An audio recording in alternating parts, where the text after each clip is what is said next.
In the vast and often bewildering tapestry of human existence, there are stories that resonate across millennia. They speak not of kings and empires, but of the inner world of a single soul grappling with the most profound questions of life. One such story is that of Job. It is a narrative that takes us to the very edge of human endurance, a journey into the heart of suffering and the search for meaning when all seems lost. The catalyst for Job's ordeal originates not on earth, but in a celestial court. Here the sons of God present themselves before the Lord, and among them is a figure known as Satan, the accuser. When God points to the unwavering faithfulness of his servant Job, the accuser poses a cynical question. Does Job fear God for nothing? He suggests that Job's righteousness is merely a product of his blessings, a transactional relationship built on divine protection and material wealth. The Sabaeans raid and steal his oxen and donkeys, killing the servants. Then fire from the sky consumes his sheep and their shepherds. The Chaldeans make off with his camels, slaying more of his staff. A mighty wind from the desert has struck the house where his 7 sons and 3 daughters were feasting. The house has collapsed. In a matter of moments, Job is stripped of his wealth, his livelihood, and most cruelly, his children. He is left with nothing but the clothes on his back and the agonizing emptiness where his family once stood. In this moment of ultimate desolation, Job's reaction is extraordinary. He tears his robe in a sign of profound mourning. He then falls to the ground, not in anger or defiance, but in worship. Naked I came from my mother's womb, and naked I will depart. The Lord gave, and the Lord has taken away. May the name of the Lord be praised. It is into this scene of desolate suffering that Job's 3 friends arrive. Eliphaz, the Temanite Bildad, the Shuhite Zophar, the Naamathite. Yet, when they see him from a distance, his appearance is so shockingly altered by his disease and grief that they can hardly recognize him. Their reaction is one of profound shock and sorrow. They then sit on the ground with him for 7 days and 7 nights. A silent, communal vigil of shared grief. After 7 days of stoic silence, it is Job who finally breaks it, not with a prayer but with a curse. He curses the day he was born, lamenting his very existence. The friends, spurred by Job's lament, abandon silent sympathy and begin offering theological explanations. Their core argument: suffering is a direct consequence of sin. Eliphaz speaks first, claims a divine vision. He insists no mortal is righteous and suggests Job hid sin. Bildad the Shuhite follows, harsher and more direct. He blames Job's children and tells Job to plead for mercy. Zophar the Naamathite is the most dogmatic and cruel. He calls Job a babbler and demands God reveal hidden iniquities. Throughout the lengthy and punishing debates, Job stands his ground with remarkable tenacity. He consistently refutes his friends' simplistic theology. He knows their arguments, the traditional wisdom they espouse, but he also knows his own heart. His defense is a passionate, desperate plea for vindication. He feels abandoned by God, ambushed by friends who were comforters now turned prosecutors. Their words are like salt in his grievous wounds. Job's speeches: defiance, confusion, profound sorrow. He turns from his friends who cannot understand toward the God who remains silent.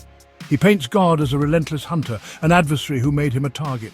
Why have you made me your target? Have I become a burden to you? Not blasphemy. A raw, honest cry demanding an audience with his judge. He longs for a mediator, an arbiter between him and God. Just as the debates with his friends have exhausted themselves, something extraordinary happens. The narrative shifts dramatically. Out of a great and powerful storm, a whirlwind God finally speaks. This is the moment Job has been pleading for, the divine response he has so desperately sought. Yet the answer he receives is not at all what he or the reader might have expected. He does not offer an explanation for Job's suffering. Instead, God answers Job's questions with a torrent of his own. The divine speech is a majestic and humbling tour of the cosmos, a powerful reminder of the sheer scale and complexity of creation. Where were you when I laid the earth's foundation? Tell me, if you understand. Who marked off its dimensions? Surely you know. Who stretched a measuring line across it? The questions come one after another, a poetic catalogue of natural wonders: the sea, the dawn, the snow, the stars and the constellations. command the mountain goat to give birth, or if he provides food for the lion, or if he provides food for the raven. He speaks of the wild donkey, free from human bondage, the powerful wild ox, which cannot be tamed for farming, the strangely proud ostrich, the magnificent warhorse that laughs at fear, and the eagle that soars at God's command. Each example serves to highlight the vast gulf between divine wisdom and human understanding. God is not justifying his actions, he is reframing the entire conversation. This divine speech is not an exercise in intellectual debate, it is an overwhelming experience. It is designed to move Job from a position of demanding answers to one of humble awe. He is the creator and sustainer of a universe so vast, so intricate and so wild, that the sufferings of one man, however profound, are but a single thread in an infinitely complex tapestry. Faced with this overwhelming vision of cosmic grandeur, Job's perspective undergoes a profound and immediate shift. I know that you can do all things. No purpose of yours can be thwarted. My ears had heard of you, but now my eyes have seen you. Therefore I despise myself and repent in dust and ashes.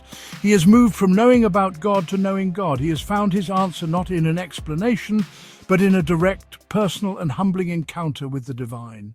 With Job's transformation complete, the divine speech from the whirlwind concludes. God addresses Job's friends. His words are a stern rebuke. He tells Eliphaz, I am angry with you and your two friends because you have not spoken the truth about me as my servant Job has. The friends are condemned while Job is commended. Job, as intercessor for the men who tormented him, demonstrates the ultimate grace. He prays for his friends and the Lord accepts his prayer.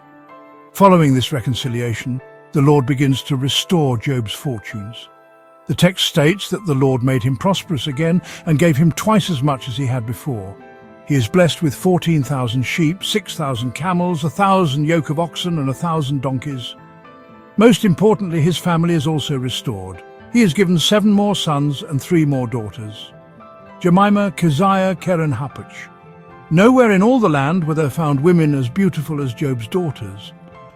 He gives them an inheritance along with their brothers, a progressive act for the time.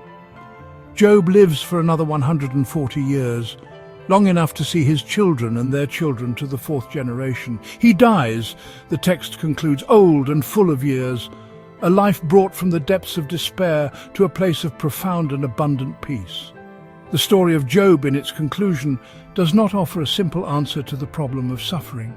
The restoration of his wealth and family does not erase the pain he endured or bring back the children he lost. Rather, his journey leaves us with far deeper and more enduring truths. Job's story demonstrates that true faith is not a transaction where we are good in order to be blessed. It is a relationship that can withstand the fiercest storms, a trust that holds on even when understanding fails. Hope too shines as a quiet but persistent light throughout the narrative. This is not a cheerful optimism, but a rugged, desperate hope that believes in an ultimate meaning. Perhaps the most crucial lesson is the acceptance of perspective and mystery. The story invites us to a place of humility. True wisdom, it suggests, is not found in having all the answers, but in trusting the one who is beyond all our questions. As we conclude this journey, we are left to reflect on our own lives. We all face trials, moments when the world seems unjust and our faith is tested. Job's story encourages us to be honest in our struggles, to voice our pain and our questions without fear. It reminds us that there is more grace in an honest lament than in a pious platitude. It challenges us to find a faith that is not dependent on circumstances, but is rooted in a relationship with a God who is both mysteriously vast and intimately present. May we all find the strength to endure, the courage to hope, and the wisdom to trust in the face of life's great mysteries. If you found this journey thought-provoking, please consider liking this video and subscribing for more explorations into the timeless stories that shape our world.